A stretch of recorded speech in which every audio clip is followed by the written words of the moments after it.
ہستی کا آئینہ فنا ہے، فنا اختیار کر تاکہ تو ہستی کو دیکھ لے۔ جو لوگ عقل مند ہوتے ہیں وہ مذاق کی بات سے بھی نصیحت حاصل کر لیتے ہیں۔ اگر تمہاری انا تمہاری رہنما ہے تو پھر مدد کے لیے قسمت کی طرف مت دیکھو۔ گندے ماحول میں کسی بلے کا پیدا ہونا ایک تعجب خیز بات ہے، لیکن گندے ماحول میں پیدا شدہ نیک انسان راسخ العقیدہ ہوتا ہے۔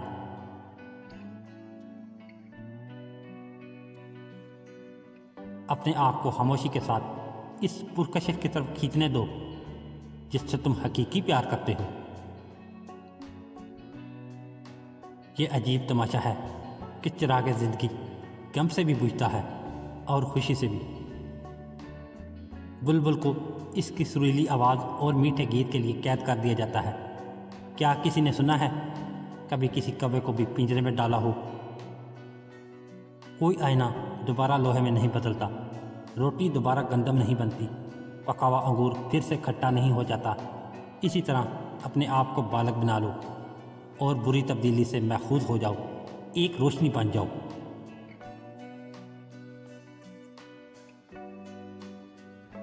چوہا شیر کی دھاڑ کو نہیں سمجھتا، اچھی نسل کے جانور سمجھتے ہیں۔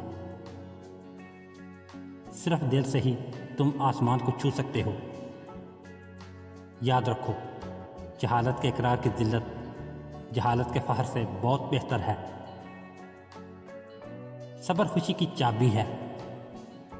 جب سننے والے میں اہلیت نہ ہو تو خاموشی بہتر ہے۔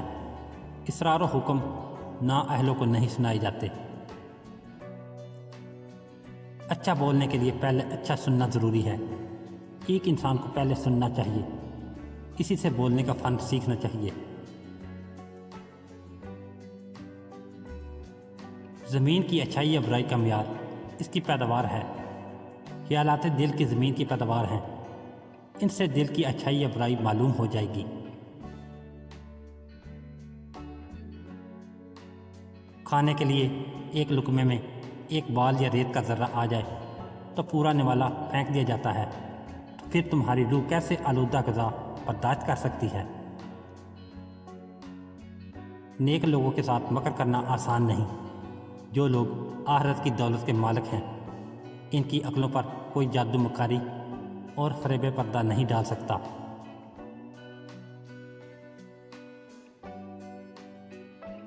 میانہ روی یعنی درمیانی راستہ ہی عقل مندی ہے۔